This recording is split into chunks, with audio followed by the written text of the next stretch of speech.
ኢትዮጵያ ውስጥ ብዙ የታጠቁ ኃይሎች አሉ። ነፍጥ ያነገቡ በጣም ብዙ አካላት አሉ። ከነሱ ጋር ለመገናኘት ሙከራ ተደርጓል ወይ? በተለይ ደግሞ ትግራይ ክልል የትግራይ ሰላም ኃይል የሚባል ትግራይ ፒስ ፎርስ የሚባል በትግራይ አዋሳኝ አካባቢዎች የሚንቀሳቀስ ኃይል አለ።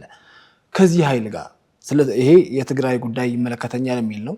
ከዚህ አካል ጋር ለመገናኘት ሙከራ አድርገዋል። ለእኛ አሁንም ተጽዕኖ ፈጣሪ ነው። ከምርጫ ቦርድ ሊስት ቢወጣም ለእኛ ትልቅ ቦታ ሰጠን።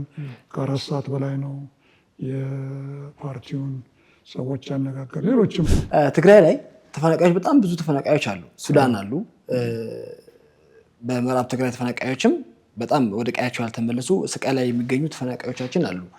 ሁለተኛ ደግሞ የፕሪቶሪያው ስምምነት ተፈጻሚ ባልሆነበት ሁኔታ ሀገራዊ ምክክር ማድረጉ ጥቅም የለውም ወይ ደግሞ ለምሳሌ ነው የሚሉ አንዳንድ አካላትም አሉ። የፕሪቶሪያው ስምምነት ተፈጻሚ እንዲሆን ሀገራዊ ምክክሩ የሚያደርገው አስተዋጽኦ ይኖር ይሆን? ዛሬ 44 ዓመት ያለቅሱ የነበሩ እናቶች አሁን አያቶችና ቅድመ አያቶች ሆነዋል። አሁንም እያለቀሱ ነው። ስለዚህ ይሄ ነገር መቆም ካለበት መነጋገር አለበት። ጦርነት በጭራሽ መፍትሄ ያመጣ አጻሐኩም እላለሁ። ትግራይ እንግዲህ ህዝብ ይፈተወኩም አንልይ።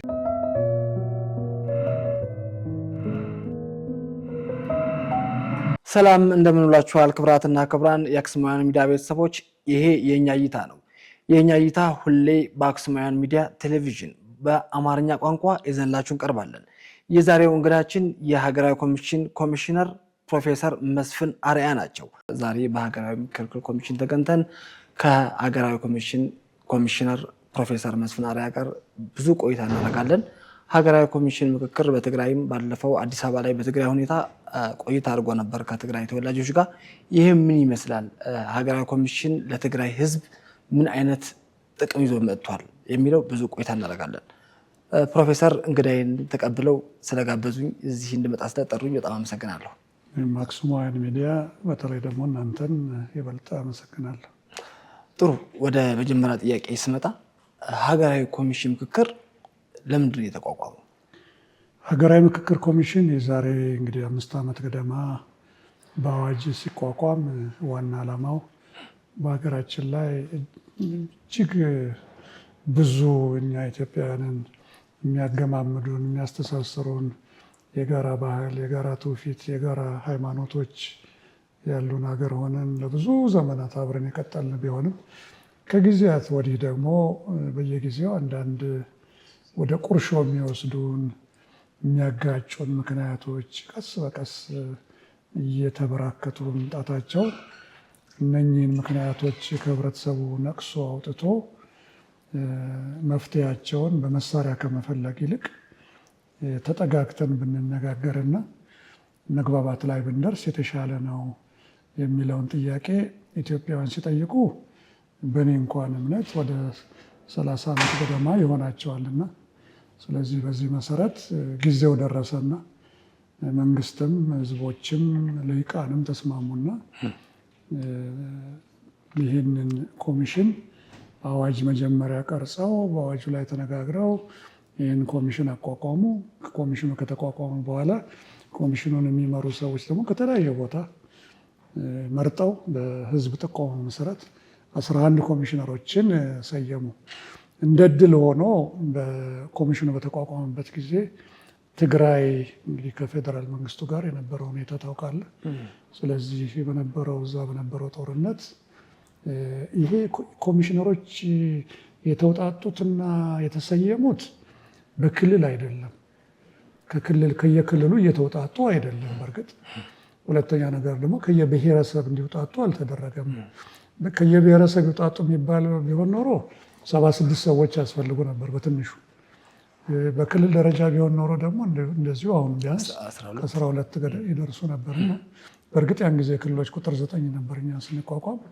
ዞሮ ዞሮ ግን የተለያዩ ሰዎች ከተለያዩ ቦታ ተመርጠው 11 ኮሚሽነሮች ተሰይመን እንግዲህ ስራችንን ጀመርን። በወቅቱ ዋናው ዓላማ ከታች ካለው መሰረት ላይ ካለው ህዝባችን እነኚህ ላለመግባባት፣ ለግጭት አልፎ አልፎም ለጦርነት የዳረጉን ምክንያቶች ነቅሶ በማውጣት ህዝቦች በተወካዮቻቸው አማካኝነት ተነጋግረው ተደማምጠው ተመካክረው መግባባት ላይ እንዲደርሱ ማድረግ ነው። ይሄ ከመሳሪያ ውጪ ያለ አይነተኛ የሆነ በዘመናችን እጅግ ምርጥ የሆነ የግጭት መፍቻ መንገድ ነው።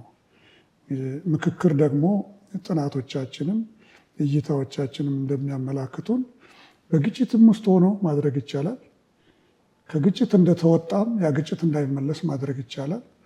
ወይም ደግሞ ሊመጣ የሚችል ግጭትም ካለ ያ ግጭት እንዳይደርስም ምክክርን ማድረግ ይቻላል። ስለዚህ ምክክር በግጭት ውስጥ ሆኖ ከግጭት እንደተወጣ ወደ ግጭት እንዳይገባ የሚደረግ ነውና ይሄ በጣም አይነተኛ የሆነ የመግባቢያ መንገድ፣ እጅግ ዘመናዊ የሆነ የመግባቢያ መንገድ ነው። ብዙ ሀገሮች ተሞክረዋል፣ ብዙ ሀገሮች ታይተዋል።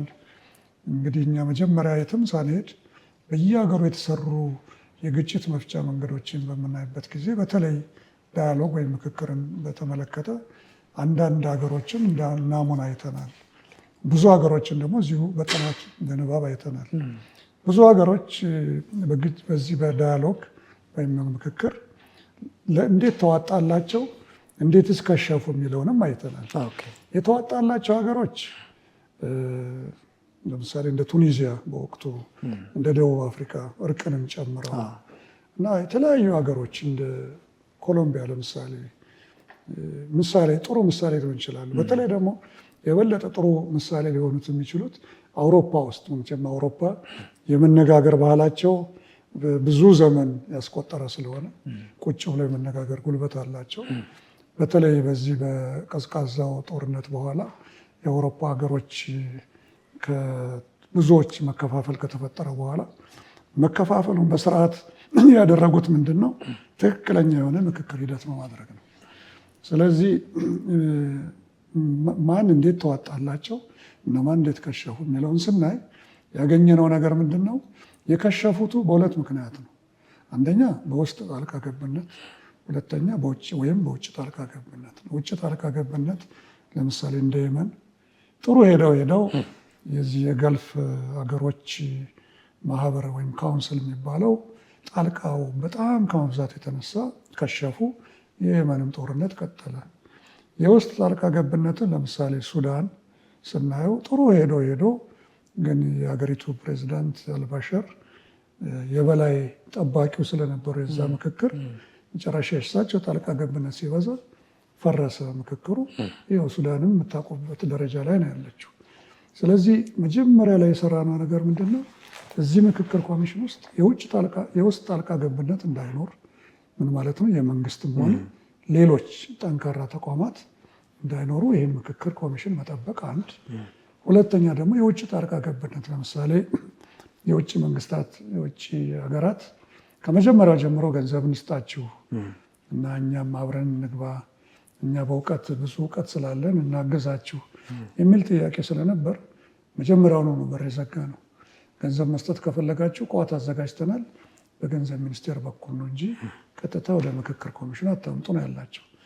የውስጥ ጣልቃ ገብነት መንግስት እስካሁን ድረስ ከአንተ ጋር እስክንነጋገር ድረስ ምንም አይነት የመንግስት ጣልቃ ገብነት የለም። ብዙ ጊዜ የሚነሳው ሰዎች ያላግባብ እኛን ባላወቁበት የሚኮንኑን እኛ የአንድ ፓርቲ ወገን እንደሆን ወይም ደግሞ ያለውን መንግስት አጀንዳ እንደምናስቀጥል ነው።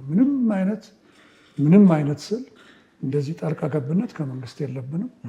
ምንም አይነት የመንግስት ጣልቃ ገብነት ጥያቄ እስካሁን መጥቶብን አያውቅም። ግን ያገኛችሁን ይሄ የመንግስት ቤት ነው። የመንግስት ቤት ማለት የህዝብ ቤት ማለት ነው። ይሄ ቤት የተሰራው በኢትዮጵያ ገንዘብ ነው።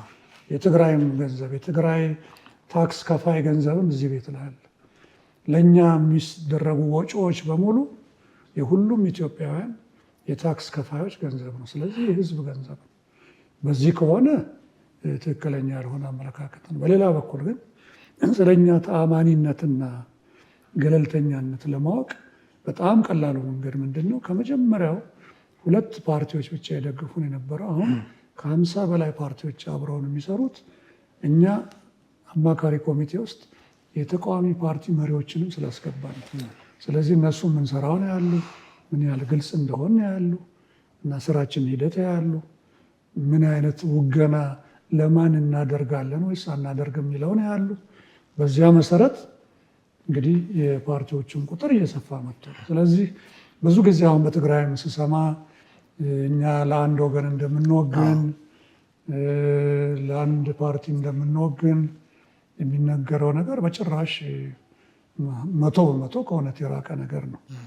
ስለዚህ ነው እንግዲህ የሀገራዊ ምክክር ኮሚሽን ዋናው ዓላማው አጀንዳዎች ከህዝብ ተነቅሰው ይመጣሉ። እነኛ ተነቅሰው የመጡ አጀንዳዎች በሙሉ እዚህ መጥተው በሚገባ ከተፈተሹ በኋላ ተመርጠው አንደኛ፣ ሁለተኛ፣ ሶስተኛ ተብለው ከዛ ከመላው ኢትዮጵያ የተውጣጡ ወገኖቻችን በሚወከሉበት ወይም ሂደት ማለት ኢትዮጵያውያን በተወካዮቻቸው አማካኝነት በጋራ ቁጭ ብለው የፈጀው ጊዜ ይፍጅ ስለ እያንዳንዷ እጅግ ወሳኝ ነገር ተነጋግረው መግባባት ላይ የሚደርሱበት ሂደት ነው። መግባባት ላይ የሚደርሱት ትልቅ አዳራሽ ውስጥ ተቀምጠው በተለያዩ ርዕሶች ላይ ይነጋገራሉ። በማንነት ላይ ይሁን፣ በታሪክ ያለመግባባት ላይ ይሁን፣ በአስተዳደር ወሰን ላይ ይሁን፣ በተለያዩ ሰፊ ጉዳዮች ላይ እና በተመረጡ አጀንዳዎች ላይ የመነጋገር መብት አላቸው። ህዝቦች ደግሞ በተቀራረቡ ቁጥር ይተዋወቃሉ። በተዋወቁ ቁጥር ለመግባባት እየቀለላቸው ይሄዳል። ለምሳሌ ከዚህ ከጀርባዬ የኢትዮጵያ ባንዲራ አለ። ይህንን አረንጓዴ፣ ቢጫ፣ ቀይ የኢትዮጵያ ባንዲራ ኢትዮጵያውያን በጋራ ሆነው ታሪክ እንደምታውቁት አድዋ ላይ በጋራ እስላም፣ ክርስቲያን፣ ሌሎቹም ባህላዊ ሃይማኖቶችም ጭምር ወይም ነባር ሃይማኖቶችም ከዛ በፊት የነበሩ ሃይማኖቶችም ጭምር ተከታዮች አድዋ ላይ ሄደው በጋራ አጥንታቸውን የከሰከሱበት ህይወታቸውን የገበሩበት አንድነት ነው ያለን። ይሄ እንግዲህ እዛ ላይ አርማቸው መሪያቸው ነበሩ። ከመሪያቸው ጋር ደግሞ የሀገራችን ምልክት ነበረች።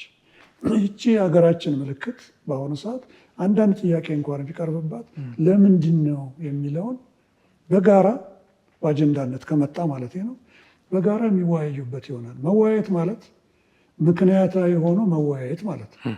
ስሜታዊ የሆኑ መወያየት ወደ መግባባት አያደርስም። ለምን? አንተን ያልኩት ይሁን ካልክ፣ እኔ ያልኩት ይሁን ካልኩ በመካከላችን ያለው አመካካሪም ወደ አንተ ከወገነ ምክክሩ ውጤታማ አይሆንም። ስለዚህ በመካከላችን ያለው አመካካሪ ለአንተም ለእኔም ሳይወግን እኔም አንተም ምክንያታዊ ሆነን ተነጋግረን ተደማምጠን ተከባብረን እስከ መግባባት እስክንደርስ ድረስ ሁለታችንን ወደፊት ይዞን የሚሄድ ነው። ስለዚህ በደንብ ምክንያታዊ ሆነን ከተነጋገር ቅድም ባልኩ መሰረት ባንዲራዋን እንቀበላታለን። ወይም ደግሞ አንተ ወይም ምን ያመጣ ነው የዛ ተቃራኒ ምክንያት ካለ ምክንያቶቻችንን አሳማኝ በሆነ መንገድ መመካከር እንቀጥላለን። አይ እኔ እኮ የምፈልገው እዚህ ላይ እኮ ይሄ ቀለምም እንዲገባበት ነው፣ ወይም ዘርፉ እንዲህ እንዲሆንልኝ ነው፣ ወይም መሀል ላይ ያለው ኮከብ እንዲህ ቢሆንልኝ ይሻላል። አንተ ለምሳሌ ግመል ልትል ትችላለህ፣ እኔ አንበሳ ልል እችላለሁ። አንተ አይ አንበሳ እኮ የሚባለው ነገር ከአሁን በፊት ነበረ፣ የዛ የዘውዳዊ አገዛዝ ምልክት ነው ብለህ ልታሳምነኝ ትሞክር ይሆናል። እኔ ደግሞ ግመል አይ የዝቅተኛው ሎላንድ የሚባለው የቆላማው አካባቢ እኮ መለያ ነው፣ ደገኞችን እኮ አይወክለንም ልልህ ይችላለሁ። ስለዚህ በዚህ ውይይትና ምክክር ሂደት ውስጥ አንተንም እኔንም የሚያግባባ አንተንም ከግመል አስወጥቶ እኔንም ከአንበሳ አስወጥቶ ለጋራችን የሆነ አንተንም እኔንም የሚያግባባ መሀል የሆነ ነገር ሀሳብ እናገኝ እንችላለን።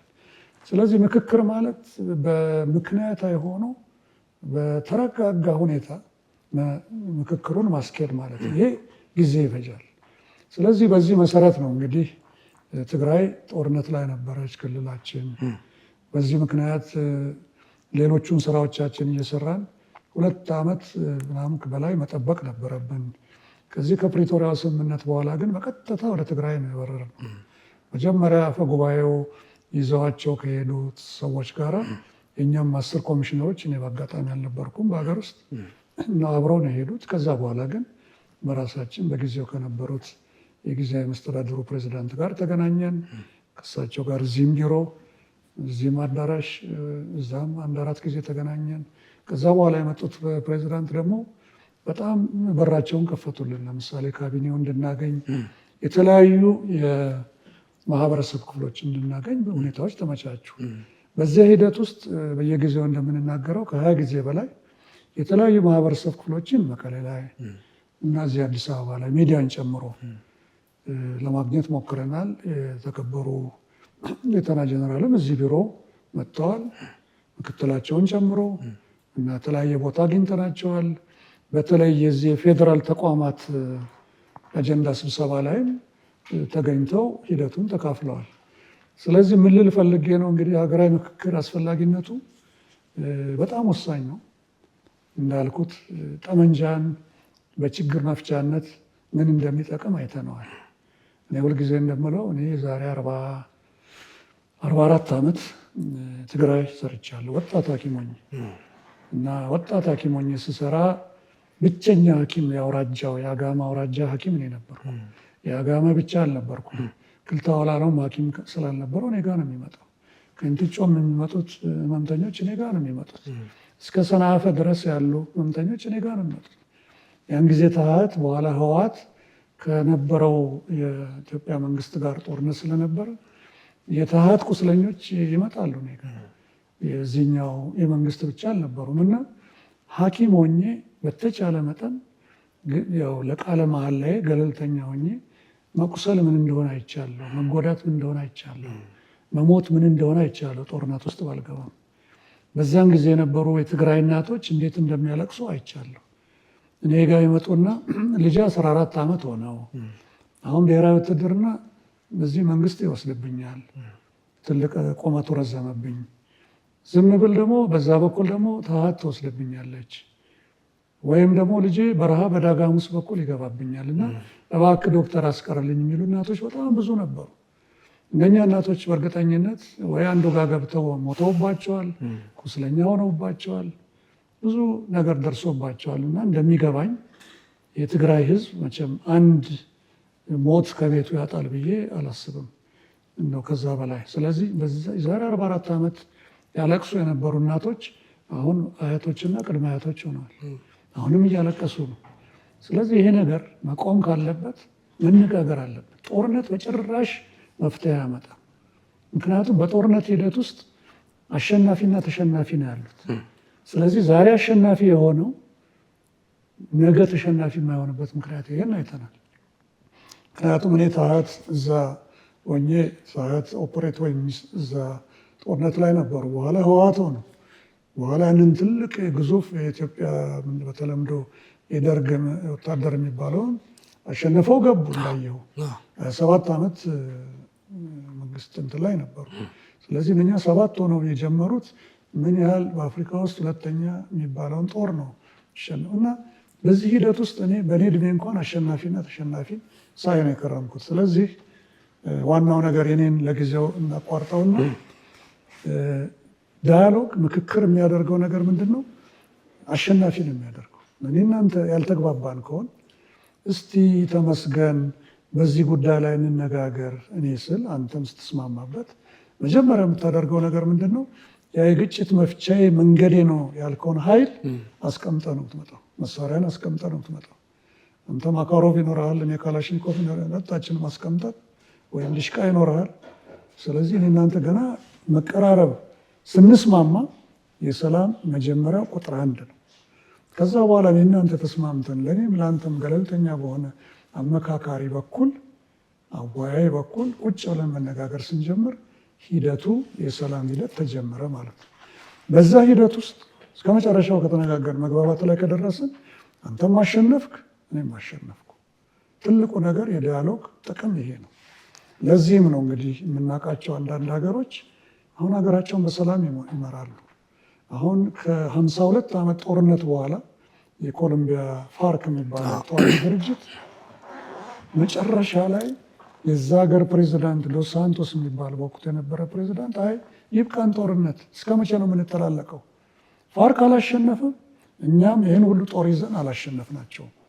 ስለዚህ የሚሻለው ዳያሎግ ነው፣ ምክክር ነው ብሎ ጥያቄ አቀረበ። ህዝቡ ደግሞ አይ ብዙ በደል አድርሰውብናልና ጦርነታችንን እንቀጥላለን አሉ። ፕሬዚዳንቱ አይሆንም አለና ራሱ በተሰጠው ስልጣን መሰረት ዲያሎግ እንዲካሄድ አደረገ። አሁን ኮሎምቢያ ውስጥ ጥይት መጮህ ቆሟል። ፋርክ እንደውም ጭራሽ መንግስት ውስጥ ገብቶ ስልጣን ይዟል። አሁን ያሉት እንደውም ፕሬዚዳንት ወደ ግራ ያዘመሙ የፋርክ ተከታይ ናቸው። ስለዚህ የሚያሳየው ምንድን ነው? ስልጣንን በሰላም አብሮ ማስኬድ ይቻላል። ዋናው ነገር ግን የህዝቦች ሰላም ነው። ህዝቦች እንደፈለጋቸው ከአንድ ቦታ ወደ አንድ ቦታ ይጓጓዛሉ። ህዝቦች ልጆቻቸውን ትምህርት ቤት ይልካሉ። እናቶች ሆስፒታል ይወልዳሉ። አረጋውያን ለቅሶ አቁመው ወደ ቤተ እምነቶቻቸው ይሄዳሉ። እንግዲህ አስበው፣ ኢትዮጵያ ደግሞ እርስ በርስ የተጋመድን ህዝቦች ነን። 76 ብሔረሰቦች። ይሄ የፌዴሬሽን ምክር ቤት ያወቀውን ማለት ነው። ከዛም በላይ ሊሆን ይችላል ቢያንስ እኔ እንደምገምተው። እና እነኚህ ህዝቦች መስተጋብር ነው ያኖረን። ተጋሩ እኮ ኢሉባቡር አሉ፣ ሶማሌ ክልል አሉ፣ በየቦታ ሄደው ይሰራሉ። ሌሎቹም የሶማሌ ክልል ወይም ቤንሻንጉል የወላይታ ህዝቦች እኮ ሲፈልጉ እኮ መቀሌ ሄደው ሽሬ ሄደው እንዳስላሴ ወይም ሌላ ቦታ ሄደው መስራት መቻል አለባቸው። እንኳን እሱን ትተኸው ቀርቶ ላይ ያለችው ኤርትራ እንኳን በባህልም በትውፊትም በሃይማኖት የምንገናኘው ሀገር ህዝቦች አንድ እንደሆኑ በአንድ ወቅት ጠቅላይ ሚኒስትር አብይ የኤርትራው ፕሬዚዳንት እና በወቅቱ የነበሩት የትግራይ ክልል መስተዳደር ፕሬዚዳንት ዛላንበሳ ላይ በታዩበት ጊዜና ወደ ያንተኑ ወሰኑ ሲከፈት የነበረውን ለቅሶና የነበረውን ሂስቴሪያ ወይም ደግሞ በደስታ ራስን መሳት አስተውለው ይሆናል ወይም በሚዲያ ላይ ይሆናል። ምክንያቱም ህዝቦች መካከል ምንም ነገር የለም፣ ምንም ችግር የለም። እነኚህ ወሰኖች እኮ አስተዳደር ወሰኖች ቢከፈቱ እኮ በአንድ ጊዜ እርስ በርስ ህዝቡ ተደበላልቋል። እና አሁንም በዚህ አጀንዳ ማሰባሰብ ሂደት ውስጥ ያገኘነው ነገር ቢኖር የደቡብ ኢትዮጵያ ህዝቦች ስለ ትግራይ እናቶች ይጨነቃሉ፣ ስለ አማራ እናቶች፣ ስለ አፋር እናቶች ይጨነቃሉ። ስለደረሰው እጅግ በጣም ሁኔታ ያዝናሉ። ያ ብቻ ሳይሆን ስለ ሰሜን እናቶች ማዘን ብቻ ሳይሆን ለሰሜን እናቶች ብቻ ሳይሆን ለራሳቸውም ያዝናሉ። ለምን? ባልታወቀ ሰዓት የእነሱም ልጆች ካሉበት እየተወሰኑ በዛ ቦታ እንዲዋጉ ይደረጋል።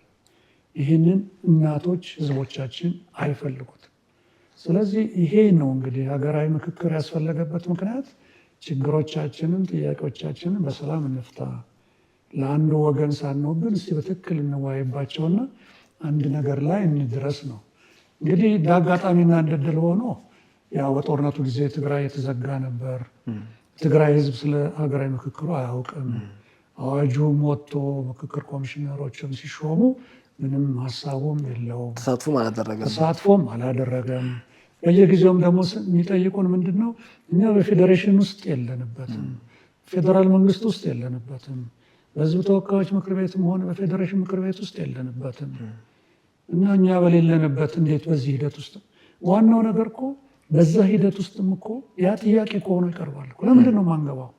የፌዴራል መንግስት ውስጥ እኮ ገብተን እኮ እንደሌሎች ማስተዳደር መብት አለ። አዎ። የትግራይ ህዝቦች እኮ ድምፅ እኮ መሰማት አለበት። አዎ። በፌዴሬሽን ምክር ቤት እኮ እያንዳንዱ ህዝብ ተጋሩ፣ የሮብ አለ፣ ኩናማ አለ፣ ሌሎችም ህዝቦች ድምፃቸው እኮ እዚህ መሰማት አለበት። ይሄ ትክክል ነው። ስለዚህ የተለያዩ ድምፆች መሰማት የሚችሉት በትግራይ ያሉ ህዝቦቻችን ስለ ሀገራዊ ምክክሩ ምንነት የሚገባ ሲገነዘቡ፣ ይህንን በትክክል መታወቅ ሲገባ ነው። እነዚህ ሙከራዎች ብዙ ተሞከሩ። መጨረሻ ላይ ከክልሉ ጊዜያዊ መስተዳድር ፕሬዚዳንት ጋር ተነጋግረን መቀሌ ላይ ልናደርገው ስንል እነሱ ከምታደርጉት ለምን በዞን ዋና ከተሞች አታደርጉትም? ለምሳሌ ያሉና 5 ቦታዎች ሰጡ። ለምሳሌ ሽሬ ላይ ብታደርጉት፣ ለምሳሌ አክሱም ላይ ብታደርጉት 2፣ አዲግራት ላይ ብታደርጉት 3፣ መቀሌ ላይ ብታደርጉት 4 እና ማይጨው ላይ ብታደርጉት፣ ይህማ ትልቅ ደስታ ነው።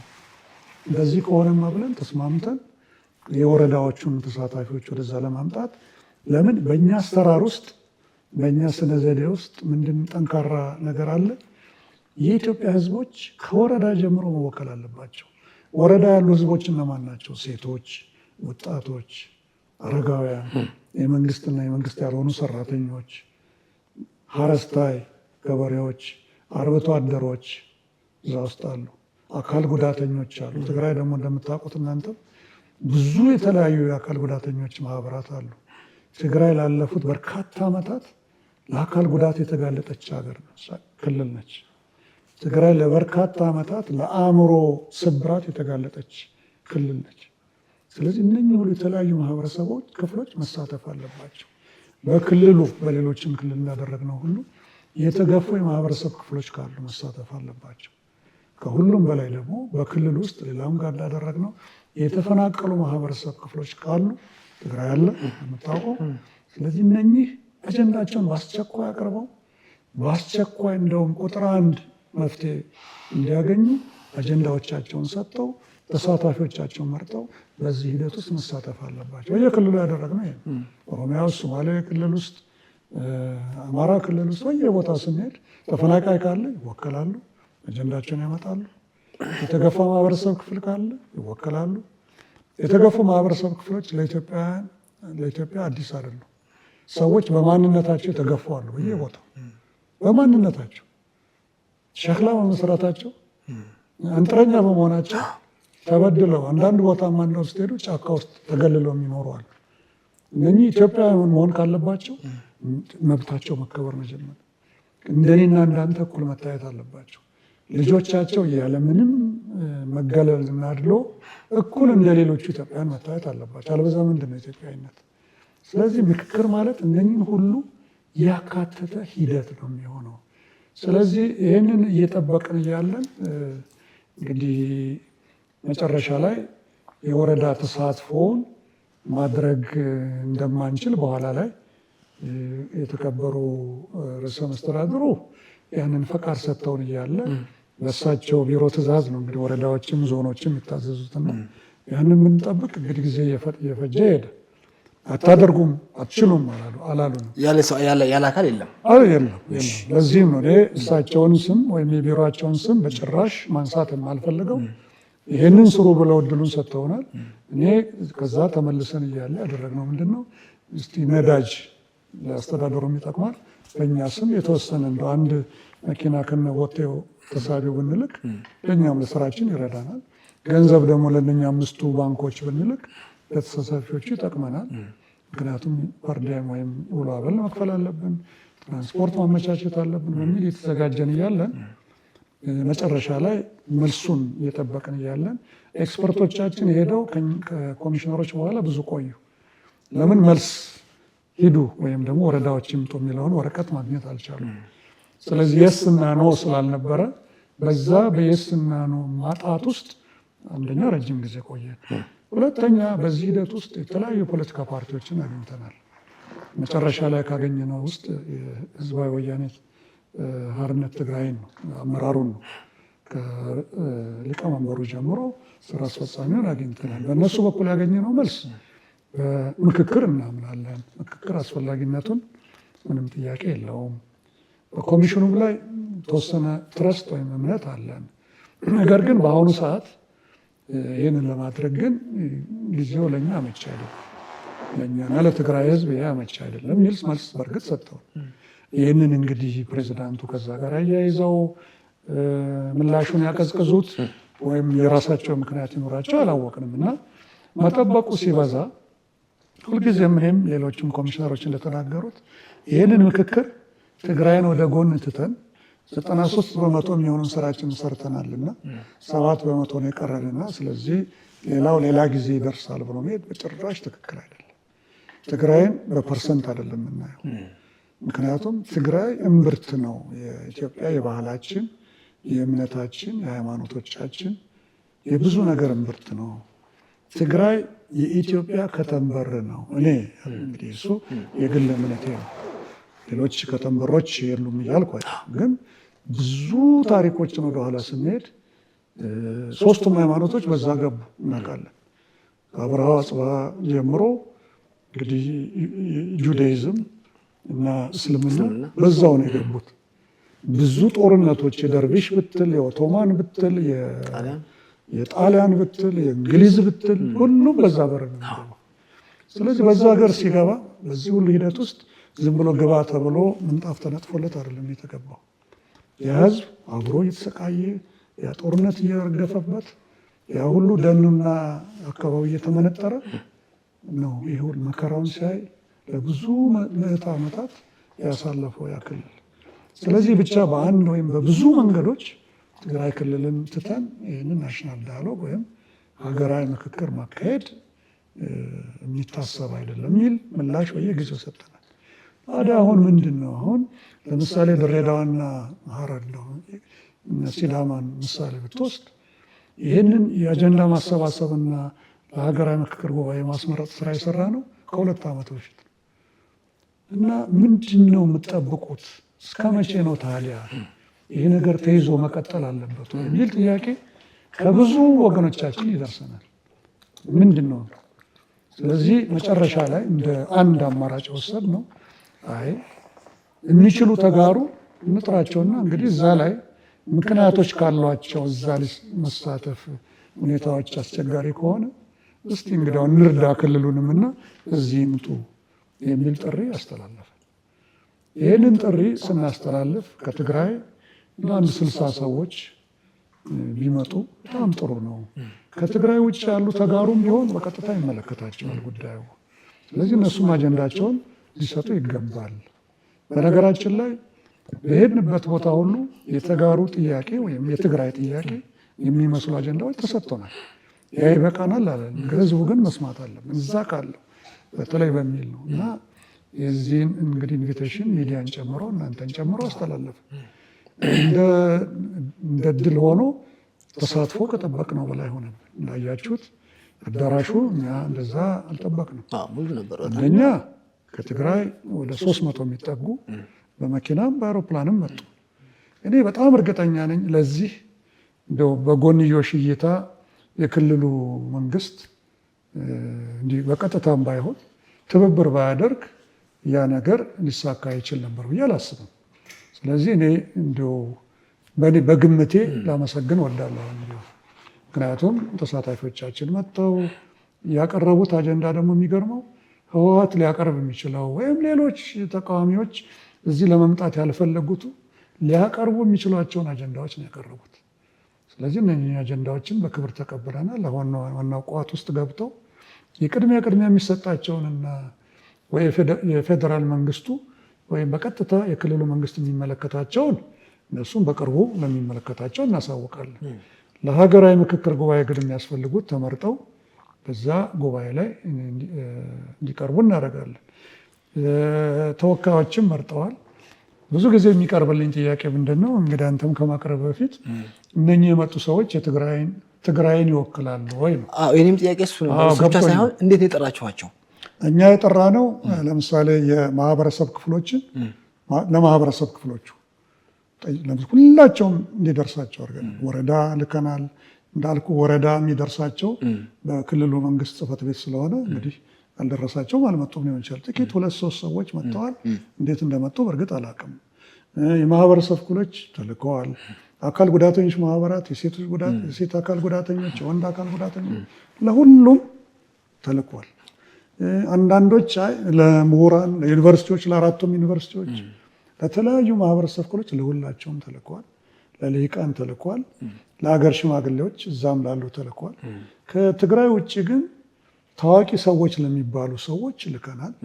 ሁለተኛ ደግሞ በአንድ ወይም በሌላ ምክንያት እዚህ መጥተው ጎዳና ላይ ወይም ደግሞ ላሉ ተጋሩም ልከናል። ምክንያቱም እነሱም ተፈናቃይ ናቸው፣ ለኛ ችግር ውስጥ ነው ያሉት። ነገር ግን ከትግራይ አዲስ አበባ ሲመጡ ከሀገራቸው ወደ ሀገራቸው ነው የመጡት። ቢሆንም ግን ተፈናቃይ የምላቸው በምንድን ነው? ከቤታቸው፣ ከትምህርት ቤታቸው፣ ከስራቸው ነው በአንድ ወይም በሌላ ምክንያት የመጡትና የእነሱም ድምፅ መሰማት አለበት። ስለዚህ ጥሪያችን ግልጽ ነው። እንዲያውም ምን አደረግን መጨረሻ ላይ የማናገኛቸው ተጋሩ እስካሉ በሚል ኦንላይን መመዝገብ ለሚችሉቱ ክፍት አደረግን። በዚያ ወደ 65 ገደማ የሚሆኑ ሰዎች ተመዝግበው በእርግጠኛ መናገር የሚችለው 50 የሚሆኑ ተሳትፈዋል። ስለዚህ እንግዲህ እኔ በየጊዜው የምጠየቀው ምንድን ነው እነዚህ ሰዎች ትግራይን ይወክላሉ ወይ? እነኚህ ሰዎች የትግራይ ልጆች ናቸው። የተለያዩ ማህበረሰብ ክፍሎችን ይወክላሉ ስል ከዛ ወጥተዋል። ከኢሮብ የመጡ ሰዎች አሉ። ከኩናማ የመጡ ሰዎች ኩናማ ላይ የሚሉ እና ሌሎች ተጋሩ ከተለያየ ቦታ ከትግራይ ክልል ሰዎች መጥተዋል። እነዚህ ሰዎች ራሳቸውን ይወክላሉ። እነዚህ ሰዎች የነበሩበትን ማህበረሰብ ክፍል ይወክላሉ። ስለዚህ ራሳቸውን ወክለው ትግራይ ውስጥ ሊኖር የሚችለውን ድምፅ ይወክላሉ። ትግራይን ይወክላሉ ማለት እያንዳንዱ ማህበረሰብ በራሱ ተፈራርሞ ይሄን ወክያለሁ፣ ይሄን ወክያለሁ፣ ይሄን ወክያለሁ ተብሎ ሁላቸውም መጥቷል ግን ማለት አይደለም። ለምሳሌ የአካል ጉዳተኞች በውል ተወክለዋል ብዬ አላስብም። ይህንን ግን እዚህም ባለው ፌዴሬሽናቸው በኩል ጥሪ አድርገናል። እዛም ለነሱ እዛ እንደውም አቶ ዮሐንስ ይመስለኛል የሚመራው እነሱ ሁሉ ጥሪ አድርገናል። እንግዲህ ያልመጡበት የተለያዩ ምክንያቶች ይኖራቸዋል። አንዳንዱ ግፊቶች ይኖራሉ፣ እዛም ጥያቄዎች ይኖራሉ፣ ስጋቶች ይኖራሉ። ግን እንዳልኩ ምንም የሚያሰጋ ነገር አልተናገሩም። ሰዎች የተናገሩት ነገር ቢኖር የትግራይን ኢንትረስት አንድ፣ ሁለተኛ ፋይዳ ያለው የትግራይ ሆኖ ኢትዮጵያዊ ወይም ኢትዮጵያን የሚወክል ፋይዳ ያለው ጥያቄዎችን አንስተዋል። ለዚህም ነው ቅድም ስናገር ማንኛውም ተቃዋሚ ፍላጎት የሌለው እንኳን ማለት በኢትዮጵያ ጥላ ስር ሆኖ ነገር ግን ወደዚህ አደረጃጀት ውስጥ መጥቶ ጥያቄ ለማቅረብ እንኳን ፍላጎት የሌለው ሰው ሁኔታዎች እንኳን ቢመቻቹ ከዚህ የተለየ አጀንዳ አያቀርብም። ስለዚህ እኔ ምላሽ ሁልጊዜ ምንድን ነው ያልነው ምንድን ነው? አዎ ወደ 700 በላይ ሰዎች 3 ቀን በፈጀ ሂደት ጥያቄዎቻቸውን በሚገባ ሰንደው አጀንዳዎቻቸውን አቅርበዋል። ይሄ አንዱ ነው። አሁንም ሁኔታዎች የሚመቻች ከሆነና የክልሉ ፕሬዚዳንት በድጋሚ ተመርጠዋል። በዚህ አጋጣሚ እንኳን ደስ አለዎት ለማለት ይገባኛል፣ በኮሚሽኑም በራሴም ስም። በእርግጥ በዚህ ዘመን መሾም ትልቅ ኃላፊነት ነው፣ ከባድ ነው። እኔ እዚህ ኮሚሽን ስመጣ እንደው እስቲ ትንሽ 3 ዓመት ነበረ የተመጣ ነው እና ትንሽ አስተዋጽኦ ላድርግ ብዬ ነው የመጣሁት። ግን ስገባ ከጠበቅኩት በላይ ነው ኃላፊነቱ፣ በጣም ከባድነቱና በሳቸው አይነት ስራ ደግሞ የበለጠው ስብስብ እንደሚሆን ይገባኛል። የተለያዩ ፍላጎቶች ስላሉና ዞሮ ዞሮ ግን አሁንም አይ እነኚህ ያልተወከሉ ወረዳዎች 93 ወረዳዎች አሉ ትግራይ ውስጥ፣ 8ቱ መቀሌ አካባቢ ያሉ ናቸው፣ 101 አካባቢ ናቸው እና እነኚህ በውክልና የሚመጡበትን ነገር አመቻቻለሁ የሚሉ ከሆነ በዛም በኩል ተወክለው መምጣትና አጀንዳቸውን መላክ ይችላሉ። አለበዛም ደግሞ እኛ ሄደን ያለውን ውክልና በሚገባ እንዲሰራ ማድረግ እንችላለን። እድሉ ከተመቻቸ ትግራይ ውስጥ ሀገራዊ ኮሚሽን ምክክሩ ማድረግ ይችላል። ብቻ ምን ችግር፣ ነገ ሄደን እኮ ተነገ ወዲያ ሄደን እኮ ስራው ምንም ሄደን እኮ እስካሁን ብዙ ጊዜ እኮ ተመልሰን እኮ በትህትና አስተናግደውናል፣ በመልካም አስተናግደውናል። እኔ የዓለም አቀፍ የአካል ጉዳተኞች ቀን ሲከበር እዛ ሄጄ ንግግር አድርጌ ለአካል ጉዳተኞች እና እዚያም ልብስ ተሸልሜ በትሯ ሳትቀር ነው የመጣሁትና በጣም ጥሩ ጊዜ ነው። ምንም እዛ መሄድ በጣም ጥሩ ሰላም እንዳለ አስተውለናል። ህዝቡ ያው እንግዲህ ላንተ አልነግረህም ምን አይነት ህዝብ እንደሆነ ተናግሬ አይበቃኝም። ምናልባት እኔ የማውቀው እንግዲህ ዛሬ 40 ዓመቱም ቢሆን አሁንም ቢሆን ከዚህ ሁሉ ችግርና መከራ ጋር የህዝቡን ተቀባይነት፣ እንግዳ ተቀባይነት ወይም ሰውን አክባሪነት አውቀዋለሁ እና አሁንም ሁኔታዎች የሚመቻቹ ከሆነ ምንም ያልነውም እሱ ነው። ምናልባት ሰዎች ሲያዩ ይሄ በቃ ወይ ተዘጋ ወይ የሚሉት ነገር አለ ኖ፣ እኛ እዛ ላይም ተናግረናል። ኮሚሽነሮቻችን ባለው አጋጣሚ ሁሉ ተናግረዋል እና የተሻለም የሚሆነው የተወሰኑ በተለይ አካል ጉዳተኞች ሴቶች በጣም ወሳኝ ህይወት ነው ያሳለፉት። ስለዚህ እነሱ መሳተፋቸው በጣም ተገቢ ነው። ወረዳ ቅድም ያልኩህ መሰረታዊ የሆኑት ሌሎች አካባቢ እንደተደረገ ሁሉ የዚህ ተሳትፎ ላይ ቶሎ በቅርቡ ለምን ይህንን ዝም ብለን እኛም እዚህ ላይ የተቀመጥነው እኮ ጊዜ ተሰጥቶን ነው።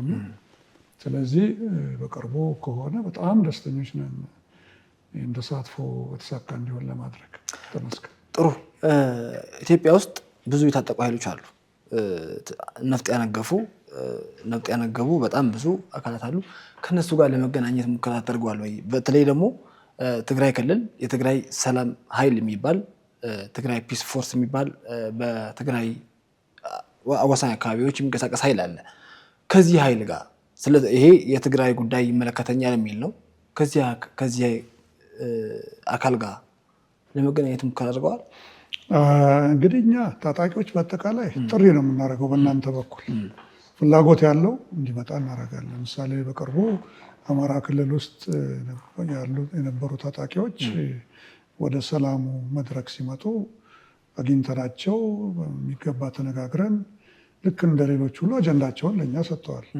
የሰጡት አጀንዳ ምንድን ነው? በአብዛኛው ማለት ይቻላል ወደ ትጥቅ ያስገቧቸውን ምክንያቶች ነው።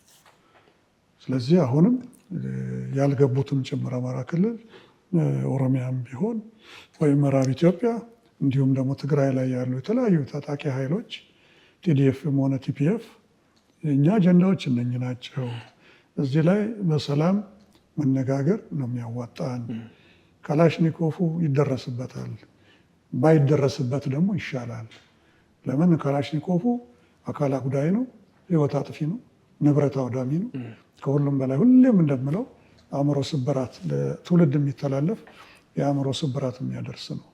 ስለዚህ ልክ እንደ ሌሎቹ ሁሉ እኛም መግባት እንፈልጋለን የሚሉ ጥያቄዎች ሁልጊዜ እኛ በር ክፍት ነው እና እነኚህ መልእክቶቻችን የምናደርሰው በእናንተ ምክንያት ነው። ምክንያቱም እያንዳንዱ ታጣቂ ኃይል አዲስ አበባ ውስጥ ቢሮ የለው፣ ያለው ዱር ነው፣ ወይም ደግሞ ያለው ቢሮቸው የታጣቂዎች በሙሉ ሚዲያ ነው፣ ወይ ማህበራዊ ሚዲያ ነው፣ ወይም የኮሚኒቲ የማህበረሰብ ሚዲያ ነው፣ ወይም ሚኒስትሪም ዋናው ሚዲያ ነው እና በዛ በኩል በየጊዜው ጥሪ እናደርጋለን። አሁንም የመሸ ነገር ምንም የለም። ቶሎ ግን በአስቸኳይ አጀንዳዎቹን ማግኘት አለብን። ለምን? አጀንዳዎቹ ቶሎ ቋት ውስጥ መግባት አለባቸው። አሁን አጀንዳዎቹ እየተቀረጹ ነው ያሉት። በቅርቡ እንዳውም ለህዝብ ይፋ ይሆናሉ ምንድናቸው አጀንዳዎቹ። ምክንያቱም አጀንዳዎቹ 1000 በላይ ሊሆኑ ይችላሉ፣ ግን የተመረጡት ናቸው ጠቅለል ብለው ጀነራል ሆነው ወይም የሚቀርቡት። ለምሳሌ ህገ መንግስት ከሆነ ህገ መንግስት ነው ብለው ይቀርባል። እዛ ውስጥ ብዙ አንቀጾች አሉ። ከመግቢያው ፕሪያምብል ከሚባሉ የህገ መንግስቱ ጀምሮ እስከ መጨረሻው 105ኛው አንቀጽ ድረስ 106ኛው ከዚህ ጀምሮ ምንድነው ተወሳኝ ተፈጻሚ ይሆናል የሚለው ስለሆነ እስከ 105ኛው ድረስ የተለያዩ ጥያቄዎች ይቀርባሉና ስለዚህ ተጠቅልለው ይቀርባሉ ለምክክርና ስለዚህ ታጣቂዎችንም የቀሩን ፖለቲካ ፓርቲዎች አሉ። ለምሳሌ አሁን ለእኛ አሁንም ህወሓት ተጽዕኖ ፈጣሪ ነው። ከምርጫ ቦርድ ሊስት ቢወጣም ለእኛ ትልቅ ቦታ ሰጠን። ከ4 ሰዓት በላይ ነው የፓርቲውን ሰዎች ያነጋገር። ሌሎችም አሁን ከቲፒኤልኤፍ ጋር ቀረብ ብለው የሚሰሩ ፓርቲዎች እንዳሉ እንሰማለን። ያልመጡትን እዚህ አዲስ አበባ ላይ እንዳስተዋላችሁት ከ12 በላይ ፖለቲካ ፓርቲዎች መጥተው ተሳትፈዋል። ሆኖም ግን አሁንም ትግራይ ውስጥም የቀሩ አሉና እነሱም ጥሪ እናደርጋለን። ከዛ ውጭ ደግሞ ለምሳሌ እንደ ኦኤልኤፍ አይነት ኦነግ እና እንደ ኦፌኮ አይነት ፓርቲዎች እና እንዲሁ አንዳንድ የሚወጡና የሚገቡ ፓርቲዎችን ጭምር ሁልጊዜ በራችን ከፍተን እንጠብቃለን። ተመስገን። ጥሩ ካለው ሰዓትን በጣም ሰዓቱን ስለተሸማት የመጨረሻ ግን አንድ ጥያቄ ይፍቀድ። አንድ ጥያቄ ብቻ። ትግራይ ላይ ተፈናቃዮች በጣም ብዙ ተፈናቃዮች አሉ። ሱዳን አሉ። በምዕራብ ትግራይ ተፈናቃዮችም በጣም ወደ ቀያቸው ያልተመለሱ ስቃይ ላይ የሚገኙ ተፈናቃዮቻችን አሉ። ሁለተኛ ደግሞ የፕሪቶሪያው ስምምነት ተፈጻሚ ባልሆነበት ሁኔታ ሀገራዊ ምክክር ማድረጉ ጥቅም የለውም ወይ ደግሞ ለይምሰል ነው የሚሉ አንዳንድ አካላትም አሉ። የፕሪቶሪያው ስምምነት ተፈጻሚ እንዲሆን ሀገራዊ ምክክሩ የሚያደርገው አስተዋጽኦ ይኖር ይሆን? የፕሪቶሪያ ስምምነትን በተመለከተ የሀገራዊ ምክክር ኮሚሽን የእሱ ድርሻ አይደለም። አንዳንድ ሰዎች ለምሳሌ እርቀ ሰላም የምናመጣ ይመስላቸዋል። አንዳንድ ሰዎች ደግሞ እንዲያውም ሰላሙን ያራቅነው እኛ ይመስላቸዋል። ለምን ቶሎ ብታደርጉት ኖሮ እኮ ይህ ነገር ቶሎ ውጤታማ ይሆን። አሁን ጦርነቶች የተባባሱ ሄዱ የሚሏቸው አሉ። ሰላምን ከመናፈቅ የተነሳ ነው። ነገር ግን እንደዛም ሆኖ ግን የፌዴራል መንግስትም ሆነ የክልል መንግስታት አስቻይ ሁኔታዎች እንዲፈጥሩ ግን በየጊዜው ጥያቄ እናቀርባለን። ስለዚህ የእኛ ስነ ዘዴ ቅድም እንዳልኩ ተፈናቃዮች አሉ። አዎ ተፈናቃዮች ትግራይ አሉ፣ አማራ አሉ፣ ኦሮሚያ አሉ፣ ሶማሊያ አሉ። በየቦታው ተፈናቃዮች አሉ። እነኚህ ተፈናቃዮች ወደ አካባቢያቸው በዘላቂነት ሊመለሱ የሚችሉት ምንድነው? ሰላም ሲፈጠር። ስለዚህ ምንድነው እነኚህ ተፈናቃዮች የዚህ የምክክር ሂደት ተዋናይ መሆን አለባቸው። አጀንዳቸውን ማምጣት አለባቸው። አንድ ሁለተኛ አጀንዳቸውን ማምጣት ብቻ ሳይሆን ራሳቸውም ተዋናይ ሆነው በዚህ ሂደት ውስጥ ተሳታፊ መሆን አለባቸው። አሁን እኮ ጥያቄው እነኚህ ካልተመለሱ ዳያሎግ ቅንጦት ነው ብንል ዝም ብለን ስንጠብቅ መኖር ነው። የፕሪቶሪያው ስምምነት የራሱ መንገድ አለው። ፌዴራል መንግስትና ክልሉ በየጊዜ ይገናኛሉ። የሚሰሯቸው ስራዎች አሉ፣ ሰራንም ያሏቸው አሉ። ፌዴራል መንግስትን በምንጠይቅበት ጊዜ እኮ ይህንኑ ተመርኩዞ ስንጠይቅ ለእኛ ኢንሃውስ ለግላችን ይነገራል። ይኸው ይህም በተመለከተ የተሰርተዋል ይነገረናል። ስለዚህ አሁን እሱን የእሱ ፈራጅ መሆን አንችልም። እኛ ማንዴታችን የስራ ኃላፊነታችን በአዋጅ የተሰጠን ሌላ ስራ ነው። ስለዚህ የምንጠይቀው ነገር ምንድን ነው? ቁጭ ብሎ መጠበቅ ነው? መሳሪያ መሳል ነው የሚሻለው? እና እንደገና ደግሞ በጭራሽ እንደው እግዚአብሔር አያምጣብን ለምንለው ለሌላ ጦርነት ራሳችን አዘጋጅቶ እንደገና እዛ ውስጥ እንደገና አሸናፊና ተሸናፊ መፍጠር ነው የሚሻለን? ወይስ ወደ ሰላም መጥቶ ይሄ ነገር የቅድሚያ ይሰጠው? የፕሪቶሪያው ስምምነት ወይም ጥያቄዎችም እኮ ራሳቸውን ችለው እኮ አጀንዳ ሆነው የማይመጡበትም የለም። ስለዚህ ይህንን የሀገራዊ ምክክር ጉባኤ በሚቀጥሉት 2 ወር ውስጥ በምንጀምርበት ጊዜ በእርግጠኝነት በአሁኑ እዚህ በተሰባሰቡ ከ700 በላይ በሆኑ ተጋሩ እንኳን እንደ አጀንዳ ሆኖ ሳይመጣ እንዳልቀረ እርግጠኛ ነኝ። ስለዚህ አንዱ ከሚቀርበው አንዱ ይሄ ነው። ለምን ተፈጻሚ ያልሆነው? ለምንድን ነው ይህን ያህል ዓመት ተፈናቃዮች በድንኳን ውስጥ ያሉትና ልጆቻቸው የጅብ ማስፈራሪያ የሆኑትና እንደውም ለጅብ መበላት የደረሱት ምንድን ነው? ንብረታቸውን፣ ቤታቸውን፣ ኑሯቸውን ትተው እዚህ ውስጥ የተበጣጠሰ የላስቲክ ሼልተር ውስጥ የሚኖሩት ጥያቄ ሁሉ ይመጣል። ስለዚህ የሚሻለን ምክንያቶችን እየፈጠርን ያንን እየጎተትን መሄድና ይዋጣልን ማለት ነው የሚሻለው? ወይስ ይህንን ሰላም መድረክ በአግባቡና በትክክል የሚጠቀምበት የሚለው ነው የሚለው? እኔ በግሌ እንግዲህ የኮሚሽን አይደለም የምናገረው፣ በግሌ ይሄ በጣም ወሳኝ የሆነ አካሄድ ይመስለኛል። ለምን መጀመሪያ ላይ ስነግርህ ታስታውስ ከነበረ ሀገራዊ ምክክር በግጭትም ውስጥ ሆኖ ይካሄዳል ብያለሁ። ሀገራዊ ምክክር ሶስተኛው የነገርኩህ ግጭት እንዳይመጣ ማድረግ ይቻላል። ስለዚህ አሁን ትግራይን በተመለከተ ግጭት ጫፍ ላይ ነው ያለነው። ስለዚህ ግጭት ጫፍ ላይ ካለን ተጋሩን ተወካዮቻቸውን ሰብተን ቁጭ ብለን መነጋገር ከጀመር ሰዎች ከወዳጆቻቸው እዚህ ትግራይ ተጋሩ ሰዎች አዳራሽ ስካይላይት ላይ ያስተዋልኩት ምንድን ነው? በጭራሽ የማይጣጣሙ ሰዎች ነበሩ። ለምሳሌ ቲፒኤልኤፍን በጭራሽ የማይፈልጉ፣ ቲፒኤልኤፍ በጭራሽ እንዲነካ የማይፈልጉ ለምሳሌ ነው። ወይም ደግሞ አካሄዱ ትክክል አይደለም የሚሉ፣ አካሄዱ በጎ ነው የሚሉ፣ ከፌዴራል መንግስት ጋር የሚሰሩ፣ ከብልጽግና ጋር ያሉ፣ የብልጽግና ተቃራኒ ሀሳብ ያላቸው ሁላቸውም ጠረጴዛ ላይ ሆኖ ሲነጋገሩ እዛ ያሉ ተጋሩ በሚገርም ሁኔታ ተገባብተው የትግራይ ጥያቄ ይሄ ነው በሚለው ላይ አንድም ሳይለያዩ የተለያዩት። ስለዚህ ምክክር ማለት ይሄ ነው። ምክክር ማለት ያንን ብቻ መያዣ ይዘህ ሰዎችን ስንት ዓመት ሙሉ ከትምህርት ልጆቻቸው ገበታ ተለይተው ቤት የነበራቸው ንብረት የነበራቸው ከሰብናቸው ዝቅ ብለው ዓመታትን እንዲቆጥሩ ማድረግ ነው የሚሻለው? ወይም ደግሞ ይለይለትና ጦርነት ውስጥ ይማገዱ ማለት ነው የሚቻለው?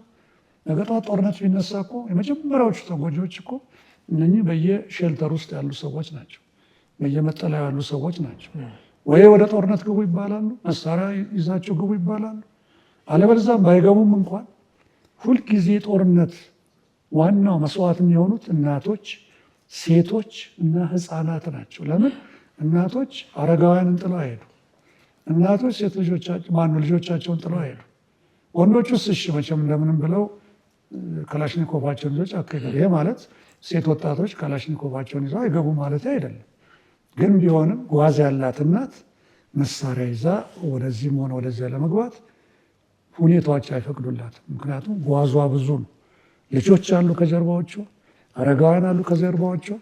እቺ ሴት ደግሞ ለዘላለም እንዲህ ቅድም እንዳልኩ መከራዋን ስታይ የኖረች እናት ነችና እኔ አሁንም ቢሆን በቅንነት ያለምንም ስሜት ሳላስገባ የምለው ምንድን ነው፣ አሁንም ያለው መፍትሄ በግጭቱም ውስጥ ግጭትም ያንዣበበ ግጭትም እንዳይመጣ ከተፈለገ ይህንን ዳያሎግ ቶሎ ብለን ውጤታማ እንዲሆን ማድረግ ነው። ተመስገን ስለሰጠኝ ጥሩ። አንዴ ያው በዚህ አጋጣሚ ለተመልካቾቻችን ስለ እርስዎ ሳልናገር እንዳልፍ ደውዬ ከትግራይ ነው ስሎት በጣም ትግራይ የልጅነቴ ብለው እዚህ ድረስ ጋብዘውኝ ጠርተውኝ ቢሮ ስለ ትግራይ ያለውትን በጎ አመለካከት በግሌም ስላየው በጣም አመሰግናለሁ። ለትግራይ ሀገራዊ ምክክር ኮሚሽኑ የተሻለ ነገር እንደሚያመጣ ተስፋ አደርጋለሁ። እዚህ ስለጋበዙኝ በተመልካቾች ስም በጣም አመሰግናለሁ። እኔም አንተንም ክሮውንም አመሰግናለሁ። እኔ ስለ ትግራይ ያልኩ ዝም ብለህ የፈጠርኩት አይደለም፣ የወጣትነቴ ስሜት የነበረበት ነውና በተለይ በቀይ ኮከብ ጊዜ የነበርኩበት አካባቢ ስለሆነ አሁንም እስኪ ለትግራይ ህዝብ በትግርኛ ነገር የሚያውቋት ካረሱ እንግዲህ 40 ዓመት አድርጓል። ትንሽ ነገር ካለች ረጅም ጊዜ ነው እና እንዳልሳሳት እንግዲህ አሁን ባለፈው እንኳ አብጻሕኩም እላለሁ እና ትግራይ እንግዲህ ህዝቢ ይፈተወኩም እና አይኔለይ ኩረታ ያበለይ። አመሰግናለሁ። ተመስገን።